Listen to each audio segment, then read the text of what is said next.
ഈശ്വമിശായിക്സതി എല്ലാവർക്കും നമസ്കാരം. ഞാൻ ഇപ്രാവശ്യം എൻ്റെ അനുഗ്രഹം ചാനലിലേക്ക് സ്വാഗതം. ഇപ്രാവശ്യം ഞാൻ ചില പദങ്ങൾ എങ്ങനെ അനുഗ്രഹമായിട്ട് മാറി അതിൻ്റെ ശക്തിയെപ്പറ്റി പറയാം. ആം, ഓം, ആമേൻ, ആമീൻ മനുഷ്യരുടെ വായിൽ നിന്നും സ്വാഭാവികമായി വരുന്ന ശബ്ദമാണ് ആം. സമ്മതിക്കുന്നു, എഗ്രി ചെയ്യുന്നു എന്ന അർത്ഥത്തിൽ മലയാളത്തിൽ ആം എന്ന് പറയാറുണ്ട്, തമിഴിലും പറയാറുണ്ട്. തമിഴിൽ പറയുന്നത് ആമ എന്നാണ്. മറ്റുള്ള ധാരാളം ഭാഷകളിൽ ഹാം എന്ന പദം ഉപയോഗിക്കാറുണ്ട്. ആം പിന്നീട് ഓമായി മാറി ഇന്ത്യൻ പ്രാർത്ഥനകളിൽ. ഈ പദം പ്രാർത്ഥനയ്ക്ക് മുമ്പ് തുടക്കത്തിൽ ഉപയോഗിക്കുന്നു ഹൈന്ദവ സഹോദരങ്ങൾ. ആം ഓമായി മാറിയതിനെപ്പറ്റി വിശദമായി ഇന്ത്യൻ സ്വാമി സദ്ഗുരു അദ്ദേഹത്തിൻ്റെ വീഡിയോ യൂട്യൂബിലുണ്ട്, ആർക്കും നോക്കാവുന്നതാണ്. യഹൂദ ക്രിസ്ത്യൻ പ്രാർത്ഥനകൾക്ക് ശേഷം ആമേൻ എന്ന് പറയാറുണ്ടോ. മുസ്ലിങ്ങൾ ആമീൻ എന്ന പദം ഉപയോഗിക്കും. ആം എന്നാൽ ഞാൻ മലയാളത്തിലും തമിഴിലും ഏൻ എന്ന അർത്ഥത്തിൽ ഉപയോഗിക്കാറുണ്ട്. അപ്പം ഞാൻ എഗ്രി ചെയ്യുന്നു എന്ന അർത്ഥത്തിൽ ആം ഏൻ അത് ആമേനായിട്ട് മാറി.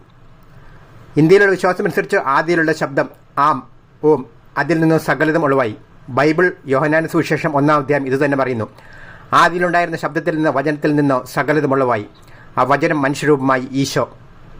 സ്വാമി വിവേകാനന്ദൻ്റെ വിവേകാനന്ദ സാഹിത്യ സർവം 4-ാം വോളിയത്തിൽ ഈശോ ദൈവത്തിൻ്റെ വെളിപ്പെടൽ എന്ന് വ്യക്തമായി എഴുതി വച്ചിട്ടുണ്ട്. ഈശോയുടെ കുരിശിൽ ഹീബ്രു, ഗ്രീക്ക്, ലത്തീൻ ഭാഷകളിൽ INRI യേസൂസ് നസ്രാനസ് റെക്സ് യുദേരം, യൂതന്മാരുടെ രാജാവായ നസറാൻ ഈശോ എന്ന് എഴുതി വച്ചിരുന്നു. മിഡിൽ ഈസ്റ്റിൽ പൊതുവെ അവസാനാക്ഷരം എസ് ഉപയോഗിക്കാറില്ല. യേശു വന്നു. അർമായ, മലയാളം ഭാഷകളിൽ ഈശോ എന്ന പദം ഉപയോഗിക്കുന്നു. സംസ്കൃതം, അറബിക്, ഹിന്ദി ഭാഷകളിൽ മറ്റ് ധാരാളം ഭാഷകളിൽ ഈസ എന്ന പദം ഉപയോഗിക്കുന്നു. ചില ആഫ്രിക്കൻ ഭാഷകളിൽ യേസൂസ് എന്ന പദം ഉപയോഗിക്കാറുണ്ട്. പുരാതന ലത്തീൻ ഭാഷയിൽ ഐക്കും ജെയ്ക്കും കോമൺ ഒരേ അക്ഷരം. അത് അതേപടി ഇംഗ്ലീഷിൽ മാറ്റിയപ്പോൾ ജീസസ് ആയി മാറി.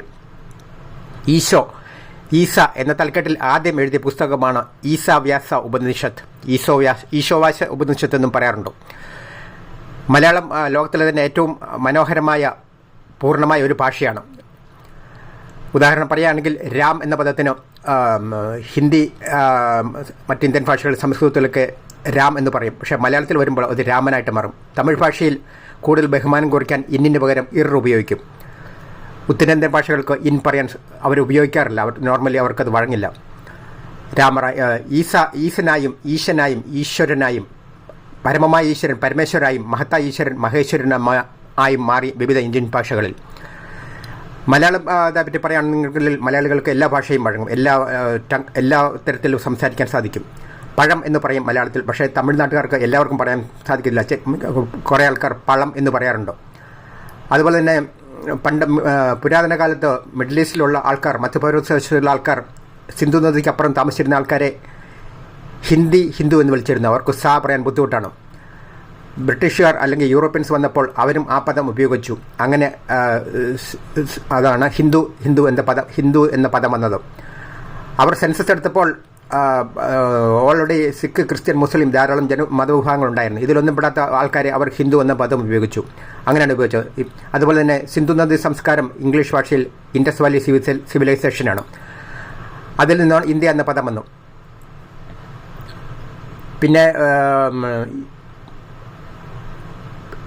ഈശോ പറഞ്ഞു, ദൈവം, പിതാവോ, അബ്ബ, എല്ലാവരും സഹോദരങ്ങൾ, ദൈവത്തെ സ്നേഹിക്കുക, നിന്നെപ്പോലെ അപരനെ സ്നേഹിക്കുക, ഗീവ് റെസ്പെക്ട്, ടേക്ക് റെസ്പെക്ട്. അബ്ബ എന്നാണ് പദം ഉപയോഗിച്ചത്. മധ്യ പ്രദേശത്ത് അവർ ഉപയോഗിക്കില്ല. തമിഴ്നാട്, കേരളം ഒക്കെ മലയാളം ഭാഷകളിലൊക്കെ, തമിഴ് ഭാഷകളിലും മലയാളത്തിലുമൊക്കെ അപ്പ എന്ന പദം ഉപയോഗിക്കാറുണ്ട്. അപ്പ, അപ്പൻ. മലയാളത്തിൽ അപ്പൻ പറയും, തമിഴിൽ അപ്പ പറയും. കേരളത്തിലെ ഹൈന്ദവ സഹോദരങ്ങൾ ദൈവത്തെ പിതാവെന്ന അർത്ഥത്തിൽ വിളിക്കാറുണ്ട്. ഉദാഹരണം ഗുരുവായൂർ അപ്പൻ. ഗുരുവായൂർ ഒരു സ്ഥലത്തിൻ്റെ പേരാണ്. അപ്പൻ എന്നുള്ളത് ദൈവത്തെ പിതാവെന്ന പദത്തിൽ ഉപയോഗിക്കുന്നതാണ്. യഹൂദരിലെ പുരാതന ലേവി ഗോത്രക്കാരുടെ വസ്ത്രധാരണ രീതിയെപ്പറ്റി എഴുതിയിരിക്കുന്നത് ഇങ്ങനെയാണ്: അര മുതൽ തുടവരെയുള്ള ചണവസ്ത്രം വീർപ്പുണ്ടാക്കുന്നതൊന്നും ധരിക്കരുത്. ബൈബിൾ പുസ്തകം പുറപ്പാട് 28 അധ്യായം, എസെക്കിയേൽ 44 അധ്യായങ്ങൾ. ഇന്നും ഇന്ത്യയിൽ ബ്രാഹ്മണ പുരോഹിത ഗോത്രം ഈ രീതിയിൽ വസ്ത്രം ധരിക്കാറുണ്ട്. ആക്ച്വലി BC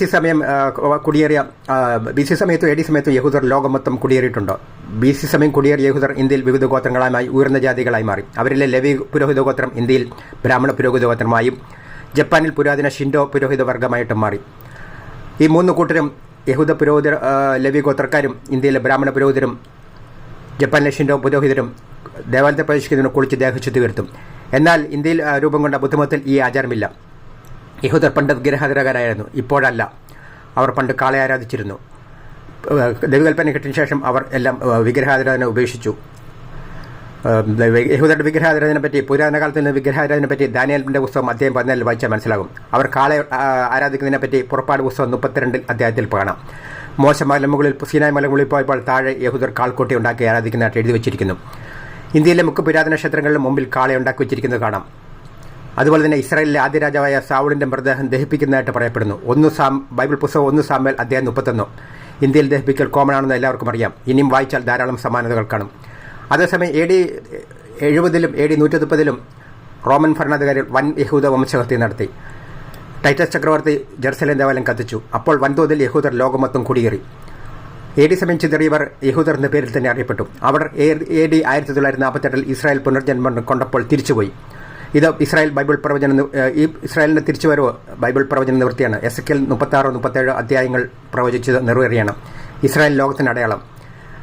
യഹൂദരിൽ ഈശോയുടെ ശിഷ്യരിൽ ഭൂരിപക്ഷവും യഹൂദരായിരുന്നു. എന്നാൽ യഹൂദർ ഭൂരിപക്ഷം ഈശോയെ മിശിഹായി അംഗീകരിച്ചില്ല. അവർ തള്ളിപ്പറഞ്ഞു. ക്രൈസ്തവ വിശ്വാസമനുസരിച്ച് ഈശോയുടെ രണ്ടാം വരവിനനുസരിച്ച് വൻതോതിൽ യഹൂദർ ഈശോയെ മിശിഹായി അംഗീകരിക്കും. ശാസ്ത്രത്തിന്റെ നന്മകൾ ലോകത്തിന് അനുഗ്രഹമാണ്. ആധുനിക ശാസ്ത്രജ്ഞരിൽ നല്ലൊരു പങ്ക് യഹൂദരാണ്. ഉൽപ്പത്തി 12-17 അധ്യായങ്ങളിൽ പ്രവചിച്ചത് നിറവേറുന്നു. അബ്രാഹാം അനേക ജനതകളുടെ പിതാവാകും. അബ്രാഹത്തിലൂടെ ഭൂമിയിലെ സകല വംശങ്ങളും അനുഗ്രഹിക്കപ്പെടും. Thank U.